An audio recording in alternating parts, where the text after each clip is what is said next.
Selamat berjumpa kembali dalam layanan audio Sahabat Seperjalanan. Hari ini adalah hari Senin 11 Agustus 2025. Tema renungan saat teduh kita dengan judul Tanda-tanda milik Yesus. Firman Tuhan terambil dalam Galatia 6 ayat 16 sampai ke 18. Dan semua orang yang memberi dirinya dipimpin oleh patokan ini, turunlah kiranya damai sejahtera dan rahmat atas mereka dan atas milik Israel. Selanjutnya, janganlah ada orang yang menyusahkan aku karena pada tubuhku ada tanda-tanda milik Yesus. Kasih karunia Tuhan kita Yesus Kristus menyertai rohmu, saudara-saudara. Amin. Mari kita berdoa. Bapa yang di dalam surga, biarlah kebenaran firman Allah yang kami pelajari, kami menjadi pribadi yang memiliki tanda-tanda bahwa kami sebagai milik Yesus. Dalam nama Tuhan Yesus kami berdoa. Amin. Shalom sahabat seperjalanan yang dikasihi Tuhan, kita belajar tentang tanda-tanda milik Yesus. Tetapi kalau berbicara tentang tanda-tanda, artinya itu adalah pengenal. Kalau kita melihat ada tanda-tanda dalam bentuk lampu lalu lintas, peraturan lalu lintas, rambu-rambu lalu lintas, kita akan tahu dan belajar membacanya. Dengan satu gambar saja kita sudah tahu ini apa yang ditujunya. Salah satu bagian daripada tanda rambu lalu lintas adalah yaitu longsor. Kalau kita melihat longsor maka ada tebing lalu kemudian ada bebatuan yang jatuh. Kalau kita melihat bahwa kalaupun kita melewati hal tersebut, kita bukan berarti bahwa sewaktu kita lewat akan terjadi longsor. Mungkin dari sekian banyak kita melewati tempat yang daerah longsor tersebut 20 kali, 30 kali tidak terjadi longsor. Tapi itu bukan berarti tidak ada potensi longsor. Itu artinya tanda-tanda. Sekalipun belum terjadi, tetapi itu berarti sudah terjadi sebelumnya, ya, dan akan terjadi di kemudian hari, biasanya berurusan dengan tebing. Itu namanya tanda-tanda. Artinya kalau tanda-tanda ada potensi itu akan terjadi. Kalau berbicara tentang tanda-tanda sebagai milik Kristus, itu berarti ada sesuatu yang ada di dalam diri kita yang akan terwujud dan akan terjadi karena kita memang sudah menjadi milik Kristus. Kalau tanah akan longsor, dia akan longsor. Potensinya ada. Tetapi kalau tanda-tanda milik Kristus di dalam diri kita pun ada potensinya. Potensi apa? Potensi sebagai pribadi yang sudah ditebus oleh Kristus dan membawa Kristus di dalam hidupnya. Tentu kalau berkaitan dengan Paulus bukan lagi tanda, tapi sudah terbukti. Tetapi mengapa Paulus menyebutnya tanda? Mungkin itu adalah bagian daripada cara Paulus membahasakan, memberikan penjelasan. Tetapi kalau Paulus tidak lagi sebagai tanda-tanda milik Yesus, dia sudah membuktikan di dalam kehidupannya. Kalau berbicara tentang longsor adalah mencelakakan, turunnya bebatuan, turunnya tanah. Tetapi kalau berbicara sebagai tanda-tanda milik Kristus, ada sesuatu yang keluar dari tubuh kita. Yaitu bukan longsor tanah bebatuan yang turun ke bawah mencelakakan orang lain. Tetapi yang longsor atau yang turun ke bawah adalah cinta kasih pengorbanan.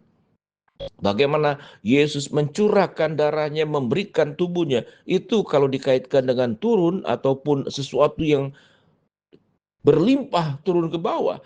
Itu berarti itulah yang dilakukan oleh Kristus, menyatakan cinta dan kasihnya sampai mati di atas kayu salib. Dan apa yang dilakukan oleh Paulus di dalam seluruh pelayanannya, itu juga dia meneladani apa yang dilakukan oleh Yesus. Dia memberikan seluruh hidupnya, melongsorkan dirinya. Tidak ada lagi yang tersisa untuk seluruh hidupnya. Oleh sebab itu Paulus berkata, di dalam diriku sudah ada tanda-tanda milik Kristus atau sudah terbukti sebagai yang dimiliki oleh Kristus. Sehingga di dalam firman Tuhan berkata, dan semua orang yang memberi dirinya dipimpin oleh patokan itu, turunlah kiranya damai sejahtera dan rahmat atas mereka, atas Israel milik Allah. Ayat 16 menjelaskan tentang mereka-mereka yang dilayani oleh Paulus, kemudian menerima pelayanan dengan baik. Mereka mau dibimbing, mereka mau dibina, mereka mau ditumbuhkan lewat pelayanan Paulus. Kelompok ini yang dikatakan mereka diberikan damai sejahtera dan rahmat Tuhan yang dilimpahkan kepada mereka. Tetapi ada kelompok kedua, ayat 17 dikatakannya. Selanjutnya janganlah ada orang yang menyusahkan aku karena pada tubuhku ada tanda-tanda milik Yesus. Ayat 17 berbicara tentang kelompok-kelompok orang yang setelah dibina bukan kemudian mendukung Paulus tetapi menyusahkan Paulus di dalam kehidupan pelayanan, apalagi saya pribadi sebagai seorang hamba Tuhan, sebagai pendeta yang sudah puluhan tahun, seringkali bertemu dengan dua kelompok orang yang seperti demikian. Ada orang yang sangat mendukung pekerjaan hamba Tuhan, memberikan penghiburan kepada hamba-hamba Tuhan yang sebagai rasul-rasul Paulus di abad sekarang ini. Tetapi ada juga yang menyusahkan, yang firman Tuhan katakan, dan semua orang yang memberinya dipimpin oleh patokan ini, turunlah kiranya damai sejahtera dan rahmat atas mereka dan atas Israel milik Allah. Tetapi selanjutnya janganlah ada orang yang menyusahkan aku, karena padaku ada tanda tubuhku, tanda-tanda milik Yesus.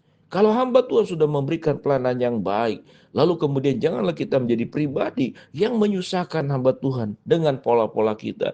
Mungkin membincangkan, mungkin tidak puas, lalu kita mempercakapkan para pendeta, para rohaniawan, atau mereka-mereka yang dipakai oleh Allah. Buat saya ini adalah sesuatu yang sangat menakutkan kalau kemudian Tuhan melihat semuanya itu dan kemudian mengambil sikap untuk menghukum kita. Tentu kita tidak percaya bahwa Tuhan itu yang selalu menghukum, tapi bisa saja bagi mereka-mereka yang mengganggu pekerjaan dan pelayanan Allah, kita melihat dari perjanjian lama sampai perjanjian baru, bagaimana mereka yang menghalang-halangi pekerjaan Tuhan, mengalami musibah, mengalami bencana, mengalami hukuman-hukuman Allah. Dan tentu itu tidak ingin terjadi kepada setiap kita masing-masing. Mari sahabat seperjalanan, saat ini kita tidak bertemu dengan Rasul Paulus seperti yang terjadi di zaman Rasul Paulus. Tapi kita bertemu dengan Rasul Paulus yang kita temukan di dalam kehidupan nyata. Yaitu mereka-mereka yang melayani Tuhan, tidak hanya perlu pendeta, atau penginjil, atau penatu, atau majelis. Tapi mungkin jemaat biasa. Jangan menjadi gangguan buat mereka yang sedang melayani dengan sungguh-sungguh. Biarlah kita menjadi pribadi yang memberikan penghiburan dengan mendukung pekerjaan Allah, mendukung gereja Tuhan, mendukung para hamba-hamba Tuhan yang sudah berjerih lelah. Dan kita melihat memang di dalam kehidupan para hamba Tuhan tersebut atau rasul-rasul Paulus pada abad sekarang, kita menemukan tanda-tanda milik Yesus pada diri mereka. Sekalipun mungkin ada sebagian yang tidak baik, para hamba Tuhan yang melakukan pelayanan dengan tidak baik, biarlah kita menyerahkannya kepada Tuhan. Karena itu bukan urusan kita untuk menghakimi mereka. Tetapi bagi mereka, para hamba Tuhan, yang ada tanda-tanda milik Yesus, yang sudah terbukti sebagai milik Yesus dalam kehidupannya. Bila kita mendukungnya, kita mendoakannya, kita memberikan yang terbaik, kita mengurapinya di dalam doa-doa kita. Lutut kita diberikan juga kepada mereka di dalam doa-doa kita. Hindari untuk mengganggu pekerjaan Allah karena ketidakdewasaan kita, karena persaingan kita, atau motif-motif lain yang ada pada diri kita. Iblis akan suka tatkala kita jatuh di dalam dosa, termasuk mengganggu pekerjaan-pekerjaan Allah. Jangan jadi batu sandungan di pekerjaan Tuhan, di gereja, di dunia pelayanan, atau di dalam kalangan orang-orang percaya. Karena orang-orang yang mengganggu kelompok-kelompok atau hamba-hambanya yang sudah ada tanda-tanda milik Yesus, buat saya pribadi itu sangat menakutkan. Dia sedang berhadapan dengan Tuhan secara langsung. Bila sahabat seperjalanan, tanda-tanda milik Yesus ada pada diri kita, kita pertahankan. Hiduplah seperti Rasul Paulus. Tetapi buat ada tanda-tanda milik Yesus itu ada pada diri hamba-hamba Tuhan yang lain. Kita memberikan dukungan doa, bukan menggosipkan, bukan mengganggu pelayanannya, atau kemudian punya niat-niat yang buruk. Mari kita berdoa. Bapa dalam surga, terima kasih buat kebenaran firman Allah yang kami pelajari. Hamba-Mu berdoa buat sahabat seperjalanan yang sakit, Tuhan jamah sembuhkan. Sahabat seperjalanan yang sedang menghadapi masalah, Tuhan bukakan jalan. Sahabat seperjalanan yang sedang berdoa mengharapkan sesuatu, Tuhan kabulkan dengan waktu dan cara Tuhan yang terbaik. Di dalam nama Tuhan Yesus kami berdoa. Amin. Shalom, Tuhan memberkati kita semua.